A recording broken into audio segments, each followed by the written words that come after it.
వరంగల్ ఉప ఎన్నికతో తీవ్రంగా దెబ్బతిన్న కాంగ్రెస్ హైదరాబాద్ మహానగర సంస్థ ఎన్నికలపై దృష్టి సారించింది. పార్టీ నేతలు కార్యకర్తల్లో ఆత్మవిశ్వాసం నింపడం సహా గెలుపు వ్యూహాలపై మథనం చేపట్టింది. ఈ మేరకు గాంధీ భవన్లో పార్టీ నేతలు సమన్వయ సమావేశం నిర్వహించింది. రాష్ట్రంలో తాజా పరిస్థితి సహా స్థానిక సంస్థల మండలి కోటా ఎన్నికలపై చర్చించినట్లు రాష్ట్ర పీసీసీ అధ్యక్షుడు ఉత్తమ్ కుమార్ వెల్లడించారు.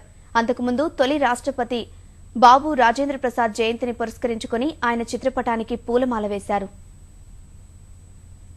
ఈ రోజు రాష్ట్రంలో ఉన్న రాజకీయ పరిస్థితి, స్థానిక సంస్థల నుంచి ఎమ్మెల్సీ ఎన్నికల విషయం కోఆర్డినేషన్ కమిటీలో చర్చించడం జరిగింది. ఈ చర్చ మరోసారి కొనసాగుతుంది.